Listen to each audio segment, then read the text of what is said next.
Students, आज हम discuss करेंगे आपका चैप्टर 3 चतुर्भुजों को समझना। ठीक है, उसके बाद हम पढ़ेंगे प्रश्नावली 3.1। तो चतुर्भुजों को समझने से पहले हम देखते हैं साधारण बंधवक्र क्या होता है। तो देखते हैं साधारण बंधवक्र ऐसा सरल बंधवक्र जिसका प्रारंभिक, ठीक है, प्रारंभिक यानी स्टार्टिंग वह अंतिम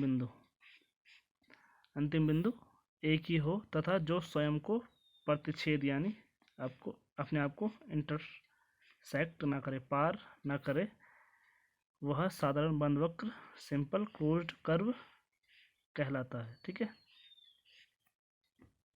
जैसे ये कर्व है, तो ये कर्व क्या है, इसका सपोज मानो मैंने यहाँ से स्टार्ट किया और इसको मिलाते यहाँ ले गया, तो इसका स्टार्टिंग पॉइंट और एंड पॉइंट दोनों क्या है, एक ही है, तो ये क्या कहलाएगा, हमारा साधारण बंधवक्र है।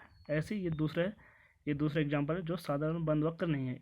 इसको मैंने यहाँ से स्टार्ट किया और ये यहाँ जाके खत्म हुआ। ठीक है, तो इसका स्टार्टिंग पॉइंट ये था और एंड पॉइंट ये है, और ये क्या कर रहा है, अपने आप को क्या कर रहा है, प्रतिच्छेद कर रहा है, तो इसलिए ये क्या है, साधारण बंधवक्र नहीं है। ठीक है, अब पढ़ते हैं बहुभुज। तो बहुभुज केवल रेखाखंडों से बना सरल बंधवक्र बहुभुज कहलाता है। ठीक है, तो क्या है बहुभुज? जो ऐसे आकृति, ऐसा सरल बंधवक्र जो केवल रेखाखंड से ही बना होता है, उसे हम क्या कहेंगे, बहुभुज। जैसे ये है, ये सब क्या है, रेखाखंड से बने हुए हैं, तो ये क्या है, ये बहुभुज है। और वक्र जो बहुभुज नहीं है उनके एग्जाम्पल ये है। ठीक है, ये क्या है, सरल बंध वक्र नहीं है। ठीक है, इसलिए ये बहुभुज नहीं है। ठीक है, इसके बाद पढ़ते हैं हम विकर्ण डायगोनल्स के बारे में। किसी बहुभुज का विकर्ण उसके किन्हीं दो शीर्षों, आसन शीर्षों को छोड़कर, ठीक है, को जोड़ने से प्राप्त रेखाखंड होता है। ठीक है, अब जैसे ये फिगर ले लो। ठीक है, ये क्या है, एक आयत है, तो इसके सम्मुख जो क्या है, शीर्ष, ठीक है, इसके सम्मुख शीर्ष के, इसका सम्मुख ये है, और इसके आसन जो शीर्ष है, कौन कौन से, एक ये है, एक ये है, तो इनके साथ ही पहले से जुड़ा हुआ है, तो इनके साथ नहीं जुड़ सकता, तो इसका क्या होगा, ये वाला। ठीक है, और ये जुड़ेगा इससे। ठीक है, तो इनको हम क्या कहते हैं, विकर्ण। ठीक है, इसी प्रकार ये वाला, ये इन दोनों से नहीं जुड़ सकता है, किससे जुड़ेगा, एक इससे और एक किससे, इस वाले से। ठीक है, इसी प्रकार ये वाला इन दोनों से नहीं जुड़ सकता, तो यहाँ जुड़ेगा एक इसके साथ और एक इसके साथ।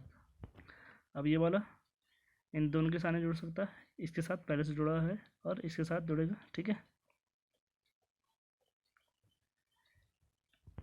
और ये भी इन दोनों से पहले से जुड़ा है, ये भी जुड़ रखा है। ठीक है, अब ये वाला लेते हैं, ये भी क्या है, चतुर्भुज है, बहुभुज है। ये क्या होगा, इन दोनों से तो जुड़ नहीं सकता, किसे जुड़ेगा, इस वाले से। ठीक है, और ये इन दोनों से नहीं जुड़ पाएगा, ये भी इन दोनों से नहीं जुड़ पाएगा, पर ये दो आपस में जुड़ सकते हैं। ठीक है, तो ये इनके क्या कहलाते हैं, किन्हीं दो शीर्षों को जोड़ने से जो रेखाखंड प्राप्त होता है उसे हम क्या कहते हैं, विकर्ण कहते हैं। ठीक है, अब आगे बढ़ते हैं। अब हमारा उत्तल और अवतल बहुभुज। उत्तल बहुभुज कॉन्वेक्स पॉलीगन वह बहुभुज है जो सरल हो, ठीक है, तथा जिसकी सीमा पर स्थित किन्हीं दो बिंदुओं को मिलाने वाली रेखा सदैव उस बहुभुज के अंदर बनी रहती है। ठीक है, तो क्या कहलाता है, हमारा उत्तल बहुभुज। ठीक है, मतलब कहने का क्या है कि जैसे हमने कोई दो इसके शीर्ष मिलाए, तो जो रेखाखंड बनेगा वो उसके अंदर ही होना चाहिए। ठीक है, जैसे ये है, तो ये जो इसका विकर्ण है ये इस चतुर्भुज के अंदर ही है, तो ये हमारा क्या कहलाएगा, उत्तल बहुभुज। ठीक है, इसके जो दोनों विकर्ण हैं इसके अंदर ही मौजूद हैं, इसके अंदर ही स्थित हैं, तो ये क्या होगा, उत्तल बहुभुज होगा। इसमें देखते हैं, इसमें ये इसके साथ जुड़ सकता है, इसके साथ भी जुड़ सकता है, ये वाला इसके साथ जुड़ेगा और इसके साथ जुड़ेगा, ठीक है। इसी प्रकार ये वाला इसके साथ जुड़ेगा, इसके साथ जुड़ेगा और इसके साथ जुड़ेगा, फिर ये वाला इसके साथ और इसके साथ, ये वाला इसके साथ भी जुड़ेगा, ठीक है। ये वाला जुड़ रखा है, ये वाला भी सबके साथ जुड़ा हुआ है, ठीक है। तो ये सारे के सारे विकर्ण क्या है, इसी के अंदर ही क्या है, इस चतुर्भुज के सीमा के अंदर ही स्थित है। तो ये हमारे दोनों क्या कहलाएंगे, उत्तल बहुभुज। अब बात करते हैं अवतल बहुभुज की। वह बहुभुज जो सरल हो किंतु उत्तल ना हो उन्हें अवतल बहुभुज कहते हैं, यानी जिनके विकर्ण क्या हो, उस चतुर्भुज की सीमा के क्या हो, बाहर हो। तो ऐसे बहुभुज हमारे क्या कहलाएंगे, अवतल बहुभुज। जैसे हमने इसका विकर्ण एक यहाँ इसके साथ मिलकर बन सकता है, ठीक है। ये इसके साथ नहीं जुड़ सकता, इसके साथ भी नहीं जुड़ सकता, ये वाला इसके साथ भी नहीं जुड़ सकता, इसके साथ भी नहीं जुड़ सकता क्योंकि पहले से जुड़े हुए हैं, ये वाला भी। अब इसको देखते हैं, ये दोनों जुड़ सकते हैं पर जो इन दोनों का विकर्ण है वो क्या है, इस चतुर्भुज के, इस बहुभुज के सीमा के बाहर है। तो इसलिए ये क्या है, हमारे अवतल बहुभुज है, ठीक है। इसी प्रकार ये वाला इसके साथ जुड़ सकता है, ये वाला इसके साथ, और ये वाला क्या आ रहा है, इस चतुर्भुज की सीमा के बाहर आ रहा है। तो ये हमारा क्या कहलाएगा, अवतल बहुभुज, ठीक है। तो ये दोनों हमारे अवतल बहुभुज के उदाहरण हैं। अब करते हैं प्रश्नावली 3.1 स्टार्ट करते हैं। तो इसका पहला क्वेश्चन है, यहाँ पर कुछ आकृतियाँ दी गई हैं, ठीक है। तो इनमें से हमें बताना है साधारण वक्र, साधारण बंद वक्र, बहुभुज, उत्तल बहुभुज और अवतल बहुभुज। तो पहला वाला है ए, साधारण वक्र। तो साधारण वक्र क्या होते हैं, जो जिनका स्टार्टिंग और एंड पॉइंट दोनों क्या होता है, एक होता है, और जो खुद को क्या नहीं करता, इंटरसेक्ट, प्रतिच्छेद नहीं करता है। तो इसमें से देखो कौन कौन से हैं, ठीक है। तो पहला वाला देखते हैं, इसका क्या है, स्टार्टिंग पॉइंट हमने ये मान लिया, इसको मैंने यहाँ से स्टार्ट किया और यहाँ पे क्या हो गया, ख़त्म हो गया। तो हमारे ये वाला फिगर क्या है, ये क्या होगा, एक साधारण वक्र होगा क्योंकि ये अपने आप को क्या नहीं कर रहा, इंटरसेक्ट नहीं कर रहा है, ठीक है। और इसके अंदर कोई और फिगर भी नहीं है। तो एक तो हमारा पहला वाला होगा, फिर ये वाला भी हमारे क्या होगा, साधारण वक्र होगा। अब थर्ड वाला देखते हैं, ये वाला हमारा साधारण वक्र नहीं होगा क्योंकि इसके अंदर क्या है, एक और फिगर बना हुआ है। ये वाला साधारण वक्र नहीं होगा क्योंकि क्या है, खुद को क्या कर रहा है, इंटरसेक्ट कर रहा है, खुद को प्रतिच्छेद कर रहा है, ठीक है। ये वाला साधारण वक्र होगा क्योंकि ये क्या है, एक सीधे वक्र में चल रहा है जिसका स्टार्टिंग और एंड पॉइंट दोनों क्या है, एक ही है, ठीक है।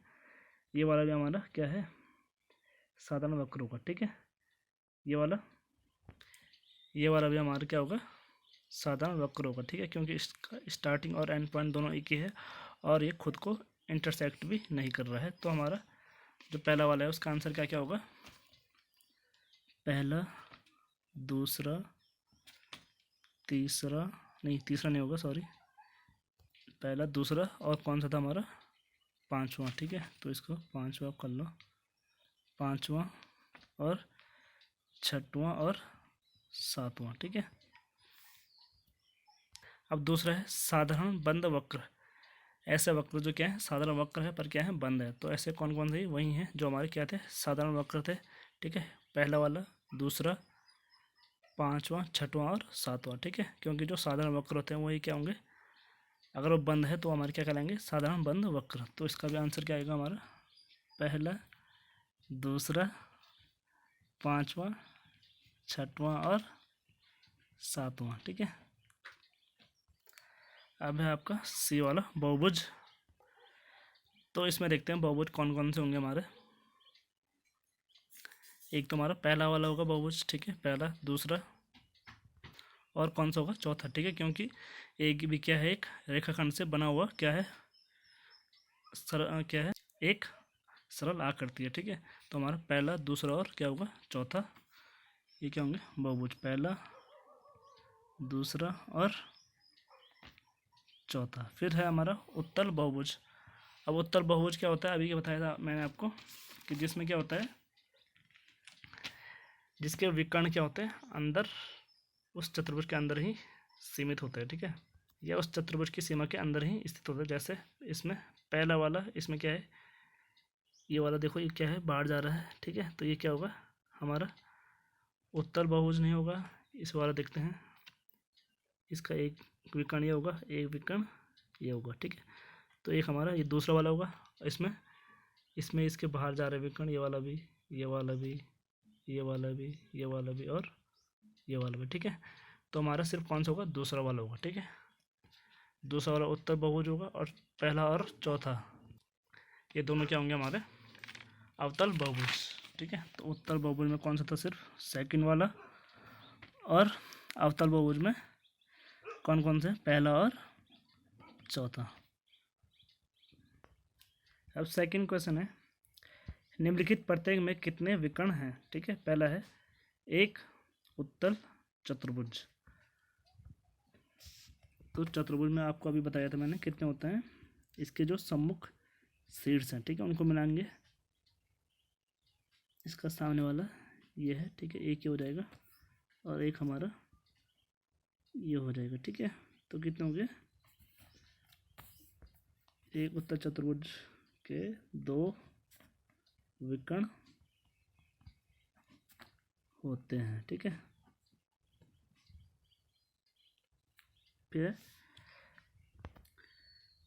एक सम षडभुज, तो षडभुज क्या होता है, जिसमें क्या होती है, जिस बहुभुज में 6 भुजाएं होती है। तो भुजाओं के आधार पर ये क्या है, बहुभुज के प्रकार हैं, ठीक है, जैसे जिसमें 3 भुजाएं होते हैं उसे हम क्या कहते हैं, त्रिभुज, 4 भुजाओं वालों को चतुर्भुज, 5 भुजाओं वालों को पंचभुज, ऐसे ही 6 भुजाओं वालों को षडभुज, 7 भुजाओं वालों को सप्तभुज, 8 भुजाओं वालों को अष्टभुज, 9 भुजाओं वालों को नवभुज, 10 भुजाओं वालों को 10 भुज, ऐसे ही आगे आगे बढ़ते जाएंगे, ठीक है। तो इसमें हमें निकालना है कि सम षडभुज में कितने विकर्ण होते हैं, ठीक है, सम माने क्या होगा, बराबर, जिसमें 6 की 6 भुजाएं हमारे क्या होंगी, बराबर होंगी, ठीक है। तो इसको बराबर दिखाने के लिए मैंने ये इसमें ऐसे मार्क कर दिया, ठीक है, ये क्या है, सारे बराबर है, ठीक है। अब इसमें देखते हैं कितने विकर्ण होंगे, पहले इससे मिलाते हैं, तो इससे हमारा एक ही बन जाएगा, ठीक है, एक ये वाला बन जाएगा, एक विकर्ण ये वाला बन जाएगा, ठीक है, 3 बनेंगे इससे। फिर इसके बाद इसका नंबर है, इससे यहाँ मिलेगा और यहाँ तो मिलेगा नहीं, यहाँ मिलेगा, फिर यहाँ मिलेगा, तो कितने विकर्ण हो गए, 1 2 3 4 5 6। फिर यहाँ से देखते हैं 6 हो गया, एक ही बनेगा 7, ठीक है, और एक यहाँ मिलेगा, ये कितना हो गया 8, ठीक है। अब इसका देखते हैं, यहाँ मिला हुआ है, यहाँ भी मिला हुआ है, पर यहाँ नहीं मिला है, तो टोटल कितना हो गया हमारे 9, ठीक है, ये भी मिला हुआ है, ठीक है, तो टोटल कितने विकर्ण हो गए, 9 विकर्ण होते हैं। अब लास्ट वाला है एक त्रिभुज, त्रिभुज में देखते हैं, अब इसके शीर्षों से मिलाकर देखते हैं कितने विकर्ण बन पाते हैं। यहाँ ये पहले से मिला हुआ है तो यहाँ नहीं मिल पाएगा, यहाँ भी नहीं मिल पाएगा, ये भी नहीं मिल पाएगा, ये भी नहीं मिल पाएगा, तो इसमें क्या है, एक भी विकर्ण हमारा नहीं बन पा रहा है, तो हम लिखेंगे एक त्रिभुज में क्या होते हैं, 0